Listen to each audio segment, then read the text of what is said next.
لیکن یہاں پر ہمیں افغان حکومت اور ان کے جو سیاسی حلیف ہیں یا ان کے مخالفین ہیں ان میں اعتماد کی کمی نظر آتی ہے. دیکھیے حامد کرزئی ایک طرف کھڑے ہوئے نظر آتے ہیں, ڈاکٹر عبداللہ دوسری طرف کھڑے نظر آتے ہیں, ڈاکٹر اشرف غنی جو رئیس جمہور ہیں, وہاں کے صدر ہیں, وہ اکیلے نظر آتے ہیں. اچھا اس میں کوئی شک نہیں, جتنی بھی قیادت ہے وہ ڈاکٹر اشرف غنی کی حمایت تو کر رہی ہے, لیکن افغانستان میں بعض حلقے یہ بات کر رہے ہیں کہ یہ کھل کر حمایت نہیں ہے. یہاں تک الزامات عائد کیے جا رہے ہیں کہ حامد کرزئی سمیت جو دیگر قیادت ہے اس نے طالبان کے ساتھ مفاہمت بھی کر لی ہے. دیکھیں افغانستان کو سمجھنے کے لیے بہت زیادہ ضروری ہے, اگر آپ وہاں کی سوسائٹی کو سمجھیں تو وہ ابھی بھی قبائلی بنیادوں پر استوار ہے, نسلی اور لسانی بنیادوں پر بھی وہاں اختلافات موجود ہیں. جو وار لارڈز ہیں وہ ابھی بھی بہت طاقتور ہیں, اور یہ تمام وار لارڈز جو ہیں وہ جڑے ہوئے ہیں افغان سیاسی قیادت کے ساتھ. اس وقت بھی جو پچھلے 20 سال میں بھی صورتحال یہ رہی ہے کہ کئی ایسے صوبے تھے جہاں پر وار لارڈز کی حکمرانی قائم تھی. افغانستان کی جو مرکزی حکومت تھی کابل سے, اس کو بہت ساری باتیں بنوانے میں مشکل پیش آتی تھی. تو اب دیکھیے جیسے اسماعیل خان کی مثالیں, ہرات میں ان کا بڑا نام تھا اور یہ توقع کی جا رہی تھی کہ اسماعیل خان ایک بڑی مزاحمت کریں گے, لیکن ہوا یہ کہ جب سلسلہ شروع ہوا تو اسماعیل خان کل نہ صرف طالبان کے سامنے انہوں نے سرنڈر کیا, بلکہ انہوں نے اور لوگوں سے بھی کہا کہ جنگ کا کوئی فائدہ نہیں ہے. تو ایک یہ بات سامنے آ رہی ہے کہ پالیسی اور مربوط کوئی منصوبہ بندی ہمیں نظر نہیں آ رہی ہے. یوں لگ رہا ہے کہ جیسے فورسز کا مورال بہت گر چکا ہے اور وہ اپنی شکست وقت سے پہلے ہی تسلیم کر چکے ہیں.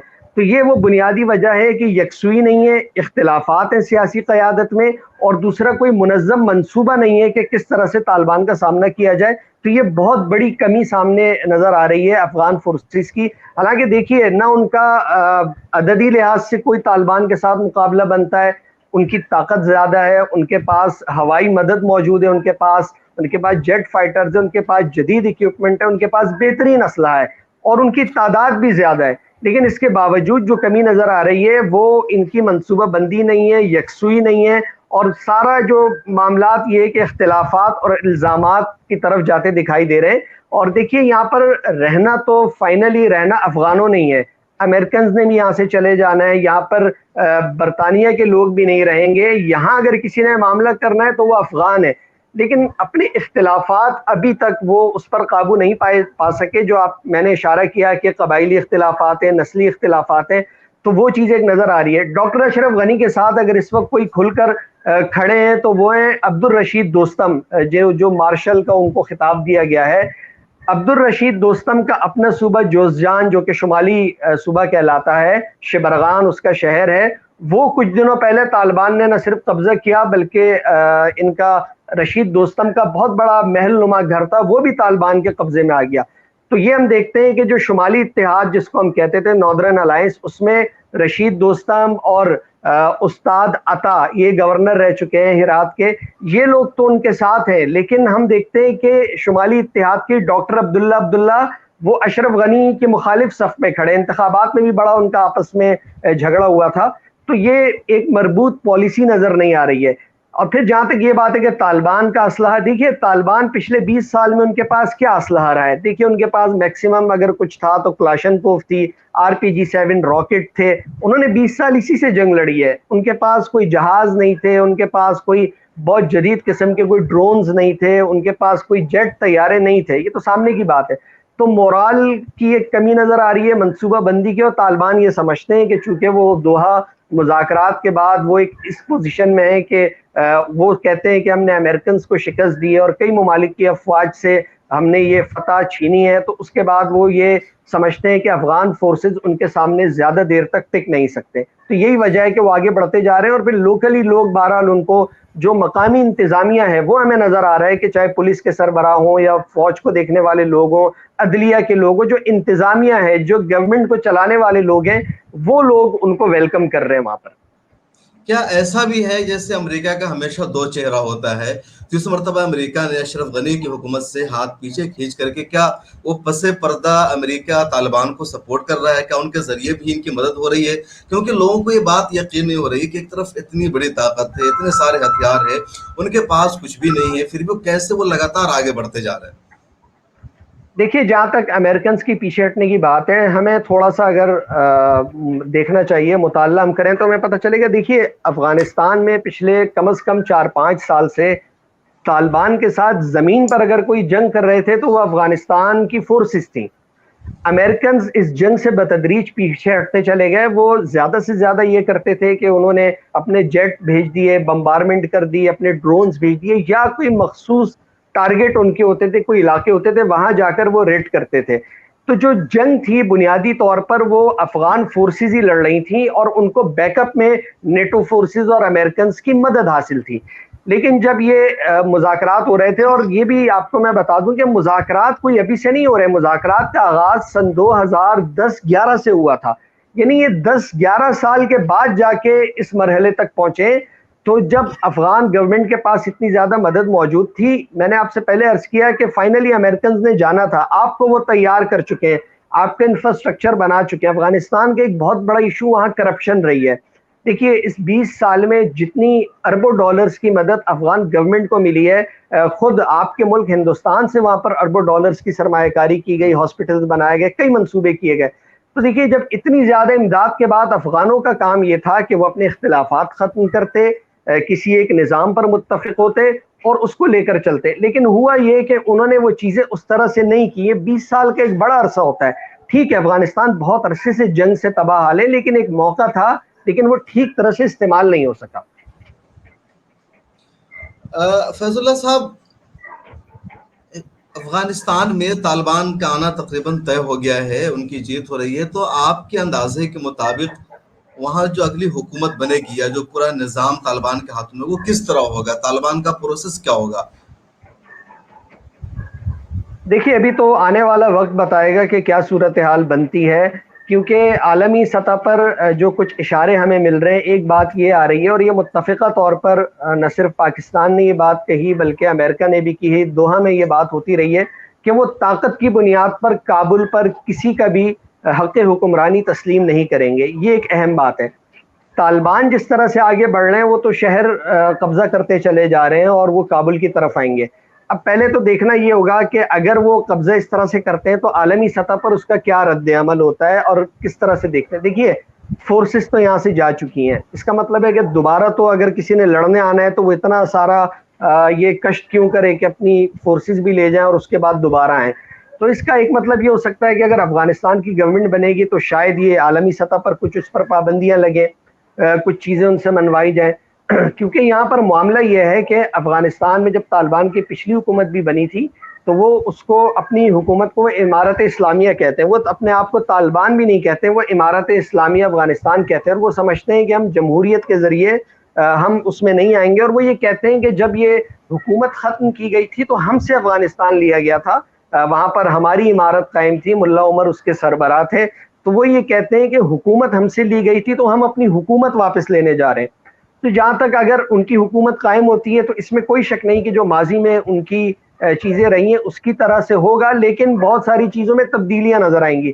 اچھا وہ تبدیلیاں کیا ہیں؟ دیکھیں ماضی کے افغانستان میں ہمیں ٹی وی، تصاویر اور بہت ساری چیزوں میں سختی نظر آتی تھی. اب کی خواتین پر بار ہمیں پابندی بہت زیادہ. اب جی اب کے بار ہمیں تبدیلی یوں نظر آ رہی ہے. دیکھیے پچھلے دنوں جب انہوں نے شمال کا ہی ایک صوبہ تھا نیمروز، اس پہ انہوں نے قبضہ کیا تو وہاں کے یونیورسٹی کے وائس چانسلر، اساتذہ اور اسٹوڈنٹس کے ساتھ ان کی طالبان کی تصاویر آئیں. ان میں سے بعض اسٹوڈنٹس کی داڑھی نہیں تھی، وہ جو وائس چانسلر صاحب تھے ان کی بھی چھوٹی داڑھی تھی. انہوں نے نہ صرف ان کے ساتھ تصاویر کھنچوائی بلکہ ان سے کہا کہ آپ اپنی پڑھائی کا جو بھی عمل ہے اس کو جاری رکھیں.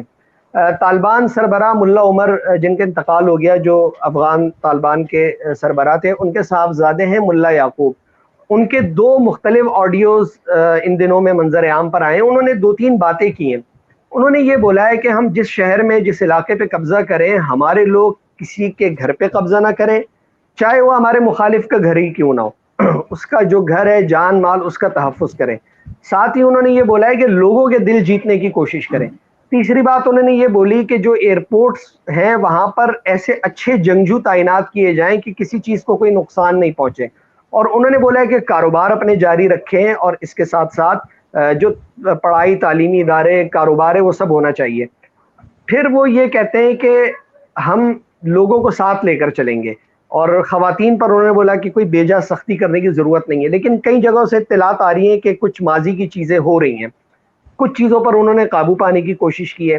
ایک تبدیلی تو بہرحال نظر آ رہی ہے، وہ اپنے عمل سے کچھ بتانے کی کوشش کر رہے ہیں. اسماعیل خان ان کے بڑے مخالف تھے. اسماعیل خان کو جب وہ سرنڈر ہوئے تو اسماعیل خان کو بڑی عزت احترام کے ساتھ بٹھایا ہوا تو ان کا انٹرویو کیا، اور ان کو بہت، ماضی میں افغانستان میں ایسا نہیں ہوتا تھا.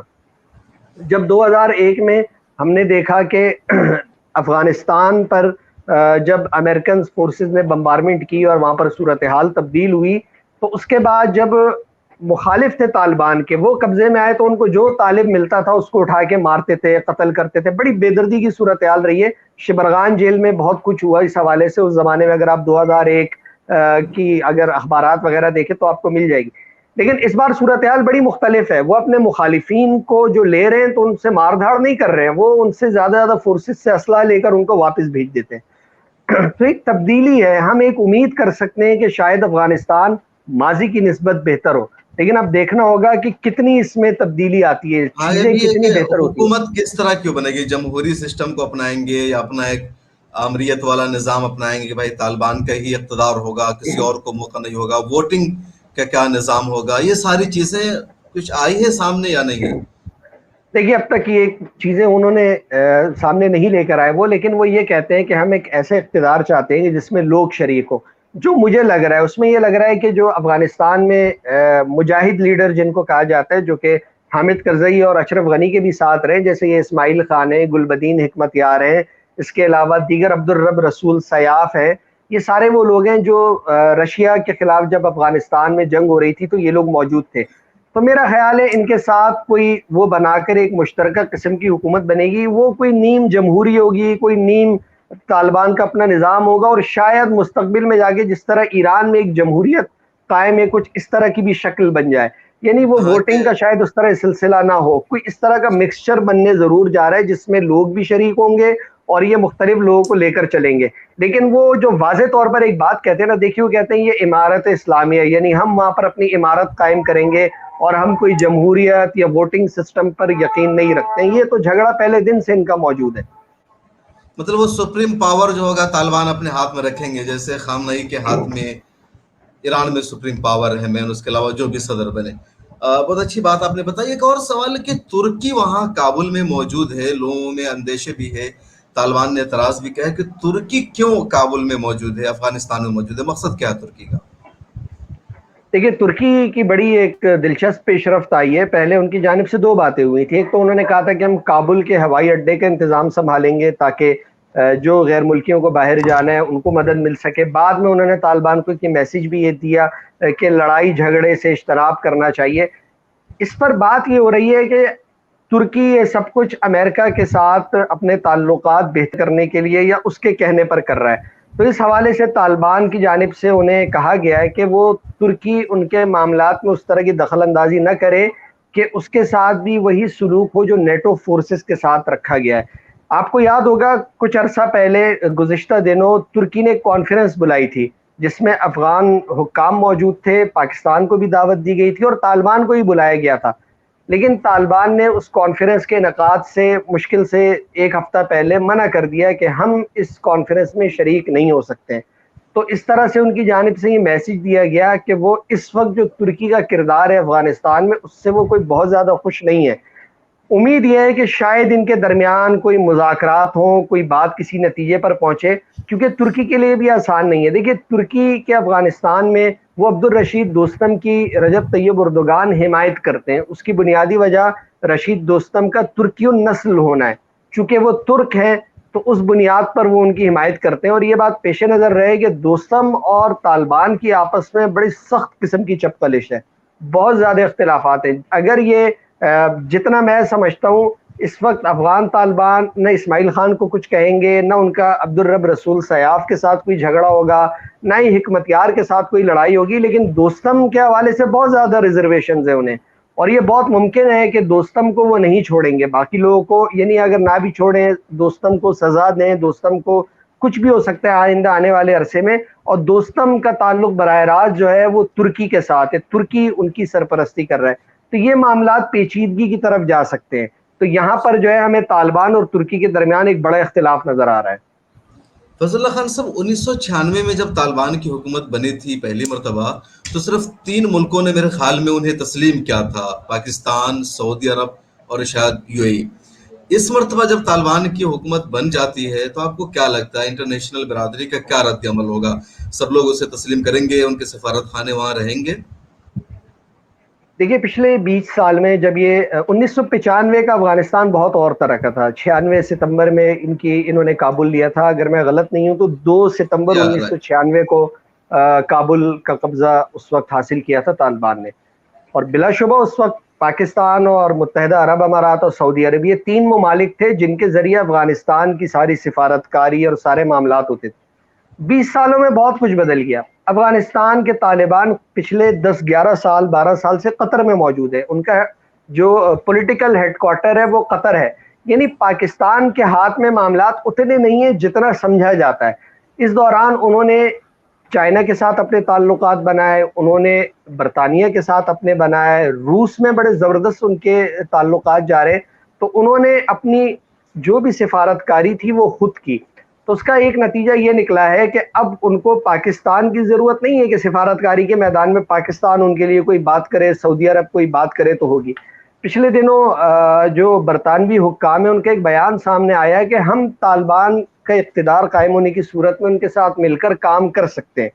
رشیا کو بھی کوئی بہت زیادہ مسئلہ نہیں ہے. ایران جس کے ساتھ بہت زیادہ مسائل رہے ہیں طالبان کی پچھلی حکومت کے، اب وہاں پر بھی ان کو پہلی جیسی بات نہیں ہے. یعنی تہران میں 2 ہفتے 3 ہفتے پہلے افغان حکام اور طالبان کے درمیان ایک مذاکرات کا دور چلا.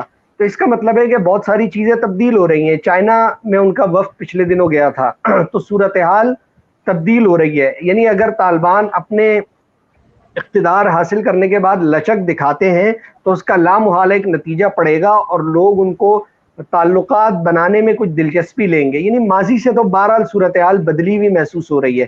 طالبان کتنا بدلے ہوئے ہیں یہ اسی کا نتیجہ ہے. وہ جتنا بدلیں گے تعلقات ان کے دنیا سے بہتر ہوتے چلے جائیں گے.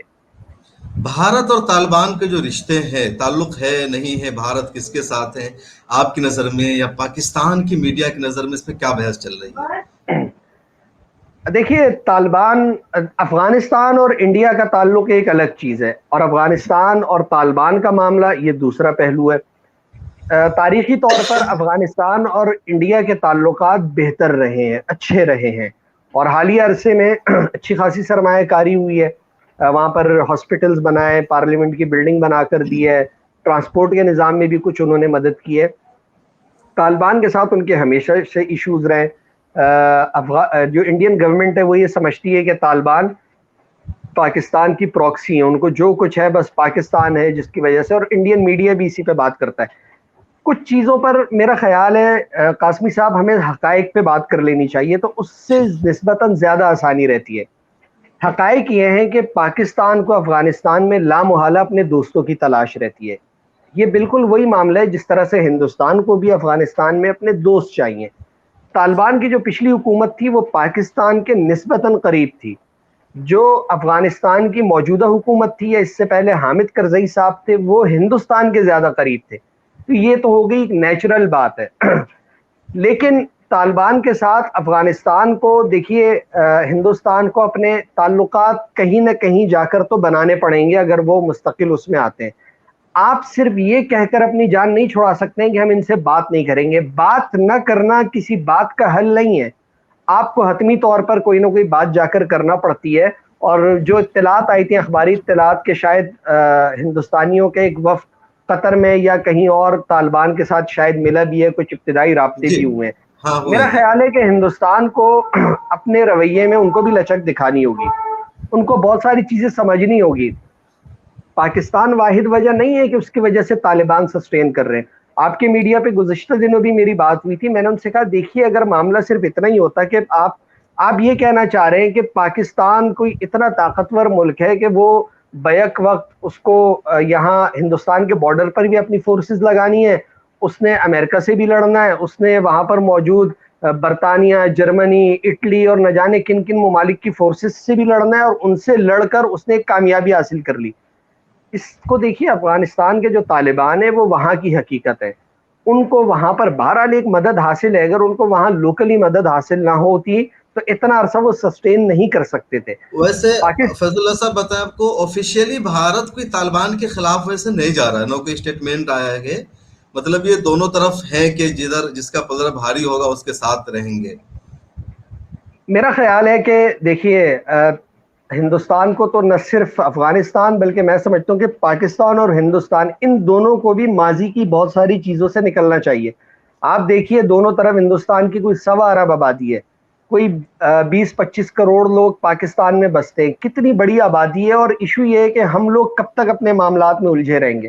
بہت ساری چیزوں سے آگے نکلنا ہوگا, اس پہ بات کرنا ہوگی تو وہ پورے ریجن کے لیے فائدہ ہے. پاکستان کے لیے بھی بہتر ہے, ہندوستان کے لیے بھی بہتر ہے, افغانستان کے لیے بہتر ہے, اور پھر آگے ایران, یہ پورا ایک وسیع وہ ایک کوریڈور ہے. لیکن اس حوالے سے بظاہر تو یہ بات بالکل آپ کی ٹھیک ہے کہ اب تک کوئی بات نہیں کی, لیکن گزشتہ دنوں جب افغانستان کے حوالے سے کانفرنس بلائی گئی اقوام متحدہ میں, وہ ہندوستان نے اس کانفرنس کا انعقاد کیا.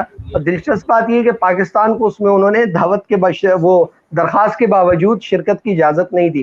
دیکھیے پاکستان کے بغیر افغانستان کا کوئی معاملہ حل نہیں ہو سکتا ہے, یہ ممکن نہیں ہے. اگر ایسا ہوتا تو یہ بہت پہلے ہو چکا ہوتا. پاکستان میں لگ بھگ کوئی 30 سے 40 لاکھ افغان مہاجرین ابھی بھی یہاں بستے ہیں.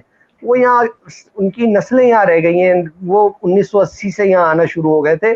تو پاکستان کے بغیر افغانستان میں کوئی پائیدار حل بھی ممکن نہیں ہے. آپ اس کو نظر انداز کر کے آگے نہیں بڑھ سکتے.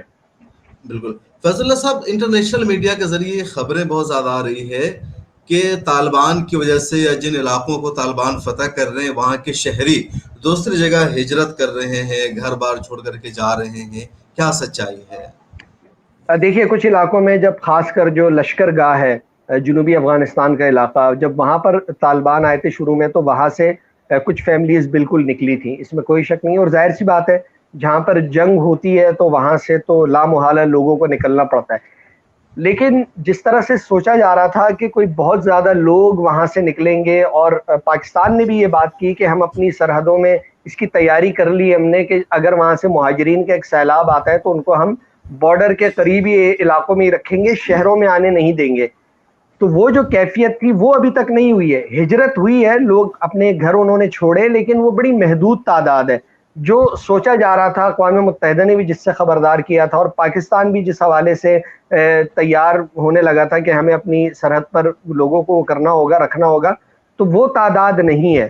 یعنی اس بات میں یہ بات تو ٹھیک ہے کہ لوگ کچھ نکلیں, لیکن لوگوں کی وہ تعداد نہیں نکلی ہے جس کے بارے میں اب تک خیال کیا جا رہا تھا. اور لگتا نہیں کہ شاید آئندہ آنے والے صورتحال میں بھی ہو, کیونکہ جو بارڈر کے ایریاز ہیں وہ طالبان کے ہاتھ میں ویسے ہی آ چکے ہیں. فیض اللہ صاحب, چلتے چلتے ایک آخری سوال کریں گے کہ آپ کا جو طالبان کے ساتھ ایکسپیرینس رہا, کیا معاملہ تھا, کیسا رہا, وہ ہمارے ناظرین کے ساتھ آپ شیئر کریں. دیکھیے میں طالبان, ایک افغان طالبان ہے اور دوسرے پاکستانی طالبان ہے. وہ افغان طالبان افغانستان میں لڑتے ہیں اور پاکستانی طالبان ہمارے پاکستان میں لڑتے ہیں.